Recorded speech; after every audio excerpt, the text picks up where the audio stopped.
नमस्कार प्यारे विद्यार्थियों और मेरे साथियों। तो आज हम बहुत ही महत्वपूर्ण टॉपिक शुरू करने जा रहे हैं, ऑक्सीडेशन एंड रिडक्शन।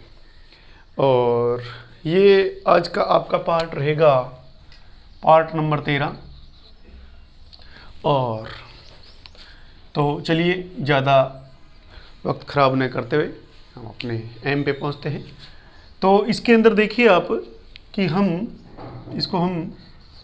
लिखते हैं ऑक्सीकरण व अपचयन। ऑक्सीकरण व अपचयन। तो oxidation and reduction. Oxidation and reduction.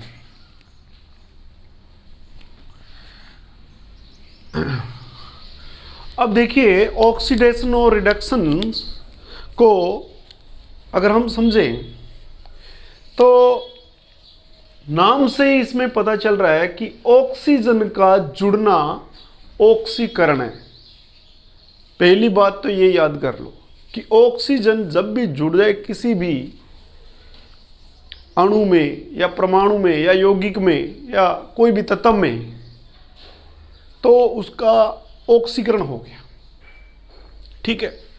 और हम अगर इसमें डिफरेंस लिखें तो सबसे पहला अपने इसको डिफरेंस में डिफरेंशिएट करके देखते हैं। मान लो यहाँ पे हमने लिख दिया ऑक्सीकरण, यहाँ पे अपने लिख दिया ऑक्सीकरण, और यहाँ पे हमने लिख दिया यहाँ पे अपचयन। ऑक्सीकरण को आपने लिख दिया यहाँ पे ऑक्सीडेशन, और आपके अपचयन को लिख दिया आपने रिडक्शन। अपना ऐसे करेंगे कि जैसे ही ऑक्सीडेशन लिखना होगा सिर्फ OX लिखेंगे, और जैसे ही रिडक्शन लिखना होगा सिर्फ हमने RED रेड लिखेंगे। तो आप समझ जाना ये रिडक्शन है या ऑक्सीडेशन। अब यहाँ पे बात करें, अगर पहली बात करें कि ऑक्सीजन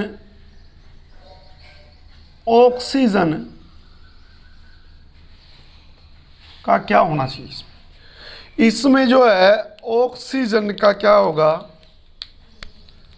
ऑक्सीजन का जुड़ना ऑक्सीकरण कहलाता है। अगर ऑक्सीजन जुड़ जाए तो वो ऑक्सीकरण कहलाता है।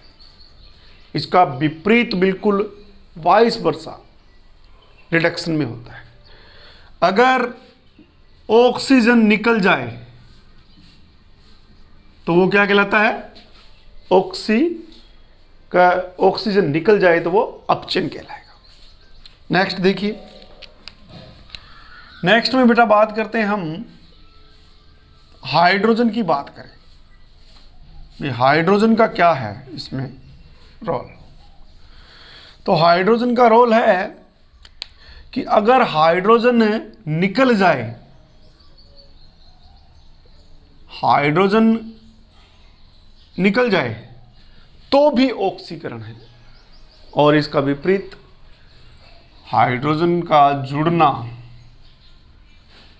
क्या कहलाता है, हाइड्रोजन का जो जुड़ना है वो रिडक्शन अपचयन कहलाता है। नेक्स्ट अपने तीसरा डिफरेंस देखिए, इसमें 3 नंबर डिफरेंस। अगर कोई इलेक्ट्रॉन निकल जाए, ध्यान रखना इलेक्ट्रॉन का निकलना, ध्यान रखना इलेक्ट्रॉन का निकलना भी ऑक्सीकरण कहलाता है। तो मैं यहां लिख देता हूं इलेक्ट्रॉन्स के बारे में बताइए। तो इलेक्ट्रॉन का निकलना क्या कहलाता है, निकलना, या मैं अगर इसको ऐसे कहूँ ये निकलना है, तो भी क्या हो गया ऊपर की बात। और इसमें इलेक्ट्रॉन का जुड़ना, इलेक्ट्रॉन का निकलना ऑक्सीकरण कहलाता है। ध्यान रखना, इलेक्ट्रॉन जब निकल जाए तो उसका ऑक्सीकरण होता है। नेक्स्ट इसमें देखिए बेटा, संयोजकता।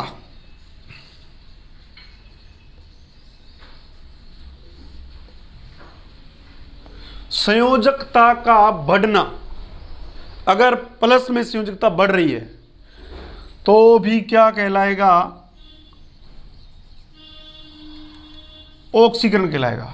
और इधर संयोजकता का घटना ऑक्सीकरण कहलाता है। अब देखिए, इसको भी अपने कंफर्म कर लेते हैं ताकि आपको इसका दिक्कत ना हो। मान लो पहली बात अगर मैं इसमें देखूं कि अगर किसी, जैसे सोडियम है, इसका इलेक्ट्रॉनिक विन्यास 281 होता है, इसके बाहरी कक्षा में 1 इलेक्ट्रॉन होता है, और 1 इलेक्ट्रॉन इसने त्याग दिया तो इसका इलेक्ट्रॉनिक विन्यास हो गया ये, इस पर धनायन आ गया तो ये आ जाएगा इलेक्ट्रॉनिक विन्यास इसका। 1 इलेक्ट्रॉन इसने त्याग दिया। तो मैंने क्या कहा था कि इलेक्ट्रॉन का निकलना, ये देखो निकलना, मैं यहाँ पे लिख ही देता हूँ, आप कंफ्यूज हो जाओगे। इलेक्ट्रॉन का निकलना और यहाँ पे इलेक्ट्रॉन का जुड़ना। ओके, तो इलेक्ट्रॉन का निकलना, ये इलेक्ट्रॉन निकला, देखो सोडियम में से 1 इलेक्ट्रॉन निकल गया तो इसकी संयोजकता हो जाएगी 1 लगाने की जरूरत नहीं है। तो इसका बाहरी विन्यास जो था उसमें 1 इलेक्ट्रॉन था बाहरी कक्षा में, वो उड़ गया। इसका आकार पहले मान लो बड़ा था, अब इसका आकार क्या हो जाएगा, छोटा हो जाएगा। इसका आकार मान लो बड़ा है तो इसका आकार क्या हो जाएगा, छोटा हो जाएगा। ठीक है जी, समझ में आ गई। तो यहाँ पे ये भी बात ध्यान रख लेना कि इलेक्ट्रॉन निकलने से जो बनता धनायन है उसके खुद के उदासीन परमाणु से उसका आकार क्या हो जाता है, छोटा हो जाता है। अब आगे देखिए, मैंने कहा था धन संयोजकता में क्या हो गई, वृद्धि हो गई, ये वृद्धि है, तो भी इसका ऑक्सीकरण कहलाएगा। अब आगे देखिए और भी एग्जांपल, बी नंबर एग्जांपल लेते हैं। मान लो क्लोरीन है और क्लोरीन की संयोजकता -1 की 288 है और इसमें से 1 इलेक्ट्रॉन निकल गया तो ये Cl हो जाएगा और इसकी इलेक्ट्रॉनिक विन्यास 287 हो जाएगा। अब इसकी संयोजकता बेटा कितनी थी, 1 थी, लेकिन यहाँ पे इसको ज़रूरत ही नहीं है तो संयोजकता इसकी 0 हो जाएगी। माइनस से अगर 0 में जा रहा है तो भी क्या हो रहा है, ये संयोजकता में वृद्धि हो रही है। संयोजकता में क्या हो रही है, इंक्रीज हो रही है, इंक्रीज ऑफ वैलेंसी। ये भी क्या शो कर रही है बेटा, माइनस से अगर 0 में जा रहा है या -4 से कोई चीज -2 तक जा रही है तो भी आप देखो क्या हो रही है, धन संयोजकता में वृद्धि हो रही है। इसको ध्यान रखना, माइनस में अगर कोई चीज घट रही है तो बढ़ रही है, समझ लो। ठीक है ना, ये ध्यान कंसेप्ट अच्छी तरह रख लेना भाई इसमें। अब आगे देखो, इसमें देखो संयोजकता अपचयन के अंदर क्या हो जाएगी। अगर मैं इसका एग्जाम्पल इसी का ही लूँ तो देखिए, मैंने ले लिया मान लो क्लोरीन।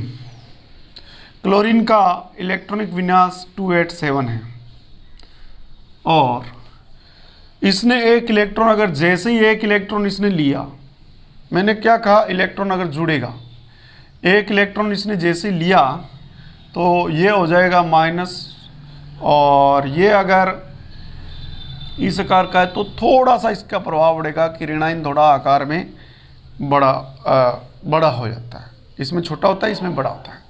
तो ये इसका इलेक्ट्रॉन विन्यास 2 8 8 हो जाएगा, बाहर एक इलेक्ट्रॉन जुड़ गया। ठीक है जी। तो इसमें क्या हो रहा है, संयोजकता यहाँ पे 0 है और यहाँ पे संयोजकता कितनी है, यहाँ पे कुछ नहीं है तो 0 ही माना जाएगा, यहाँ पे है तो -1। अब संयोजकता में क्या हो रही है बेटा, कमी हो रही है, 0 से माइनस की ओर जा रहा है। संयोजकता में अगर कमी हो रही है तो इसका मतलब क्या हो गया कि अपचयन हो रहा है। मेरे को लगता है ये बात आपको अच्छी तरह से समझ में आ गई है। इसी प्रकार अगर ये तो चलो ये लिया मैंने, अगर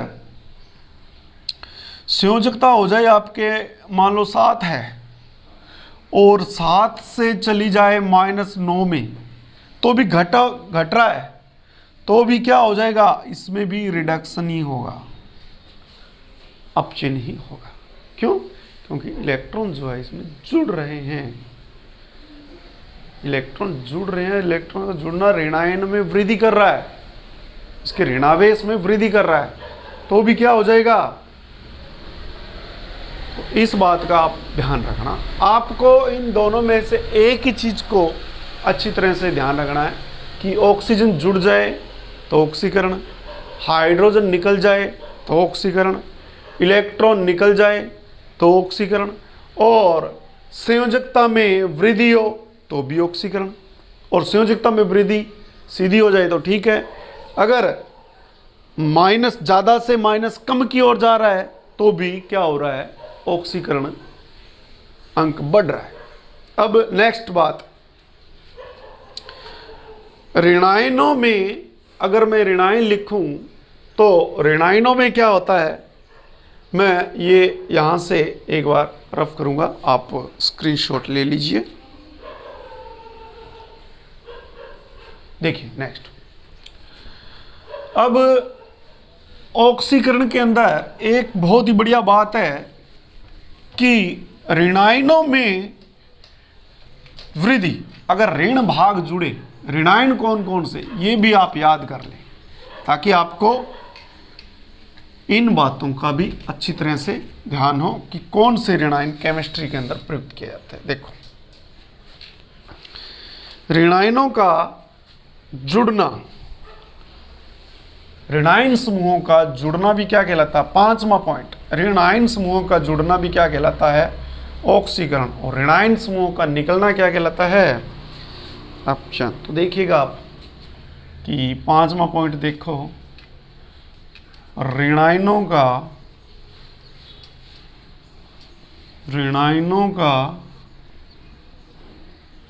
क्या होगा, ऋणायनों की बात करें तो ऋणायन का जुड़ना ये ऑक्सीकरण, और ऋणायनों का निकलना ये क्या कहलाएगा, अपचयन कहलाएगा। तो ऋणायन है कौन कौन से वो भी ध्यान रखना आप। ऋणायन एक तो होता है आपके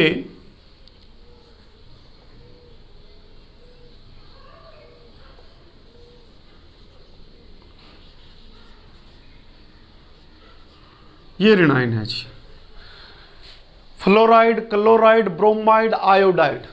इसको मैं अगर थोड़ा आपकी हेल्प करूं तो मैं इस चीज को लिख सकता हूं यहाँ पे, आप इसको थोड़ा देख के देखो क्या बोला जा रहा है, फसल बरी, ये याद रखना आप, आपको काम आएगा। फसल बरी, फसल बरी मतलब फसल जल गई, तो आपको थोड़ा ऋणायनों का पता चल जाएगा। ये हमेशा इलेक्ट्रॉन लेने की फिराक में रहते हैं, ये ऋणायन होते हैं, ध्यान रखना। इन पे धनायन बहुत मुश्किल से आता है, यानी कि ये इलेक्ट्रॉन किसी को देते बड़ी मुश्किल से हैं, छीना चपटी ज़्यादा करता है। इसको तो कपटी तत्व, फ्लोराइड को तो कपटी तत्व कहते हैं, जैसे छीना चपटी ज़्यादा करता है, इलेक्ट्रॉन की भूख ही रहती है इसको इलेक्ट्रॉन खींचने की पावर आवर्त सारणी में सबसे ज़्यादा होती है, तो ये फ्लोराइड है, ध्यान रखना। अब मैं बात करता हूँ यहाँ पे, ये तो -1 संयोजकता वाले, इसकी संयोजकता कितनी बेटा, इन सब की संयोजकता है, इन सब की संयोजकता में लिखूं तो इन सब की संयोजकता है -1, इन सब की संयोजकता है। ठीक है, यानी कि इनका अगर मैं ऑक्सीकरण अंक बताऊंगा तो ये -1। नेक्स्ट देखिए, अब बात करें -2 वाले, तो सल्फेट और कार्बोनेट, इनकी -2 है संयोजकता। आप ये बड़े लिख सकते हो, इनको घात में लिखना और छोटा लिखना। ठीक है, अगर मैं इसको, आप ध्यान रखना इसको आप बोलोगे सल्फेट आयन और इसको बोलोगे कार्बोनेट आयन। अगर आप इन चीज़ों को भी आप याद रखना। ठीक है, तो ये ऋणायन है। एक -y, एक वाला एक और रह गया है, उसको कहते हैं हाइड्रोक्सिल आयन। इस पर भी -1 होती है, हाइड्रोक्सिल आयन। ये भी क्या है, एक हिसाब से ऋणायन है। ठीक है जी। एक -1 वाला एक और रह गया, NO3-, इसको बोलते हैं नाइट्रेट। ये भी ऋणायन है। तो अगर ये बेटा जुड़ जाए इनमें से तो क्या कहलाता है, ऑक्सीकरण। -2 वाला एक सल्फाइड भी है, यहीं पे देख लो, ऑक्सीजन पे भी -2 होती है, ये ऑक्सीजन की है, इसको हम ऑक्साइड कहेंगे। ठीक है, और एक N3 होता है, वो -3 वाला होता है। ठीक है, और फास्फोरस भी -3 संयोजकता वाला होता है। ठीक है, तो इन चीज़ों को आप थोड़ा ध्यान रखना। अगर ये जुड़ जाए तो उसका, उस पदार्थ का ऑक्सीकरण होगा। अगर ये निकल जाए बेटा तो उन पदार्थों का क्या हो जाएगा, अपचयन हो जाएगा। तो हम लिख सकते हैं कि ऋणायनों का जुड़ना क्या कहलाता है, ऑक्सीकरण, और ऋणायनों का घटना या निकलना अपचयन कहलाता है। तो ये अपना ऑक्सीकरण और अपचयन में ये जो बातें थी, ऑक्सीकरण और अपचयन को समझने से पहले आप इन चीज़ों को अच्छी तरह से उतार ले कॉपी में और इनको अच्छी तरह से समझें और इनको याद कर लें, ताकि आने वाले जब आपका कंपटीशन हो या एग्ज़ाम हो तो ये बातें आपको अच्छी तरह से काम आए। तो नेक्स्ट अपना वीडियो रहेगा ऑक्सीकरण और अपचयन में अंतर। तो सबसे पहले हम लेंगे ऑक्सीकरण के बारे में, उसके एग्जाम्पल लेंगे अच्छी तरह, और कोशिश में ये करूँगा कि इसके बहुत ज़्यादा से ज़्यादा एग्जाम्पल लें। इस ऑक्सीकरण और अपचयन में जो हम करवाने जा रहे हैं वो सबसे पहले डिफरेंस हो गया, उसके बाद में ऑक्सीकरण की जितनी भी रिएक्शंस है उसके बारे में करवाया जाएगा, फिर अपचयन की जितनी भी रिएक्शंस है उसके बारे में करवाया जाएगा, फिर आपको अपचायक और ऑक्सीकारक के बारे में बताया जाएगा, उसके बाद में लास्ट में रिडॉक्स अभिक्रिया के बारे में बताया जाएगा। तो आपके सारे जितने डाउट है वो क्लियर हो जाएंगे ऑक्सीडेशन और रिडक्शन के बारे में।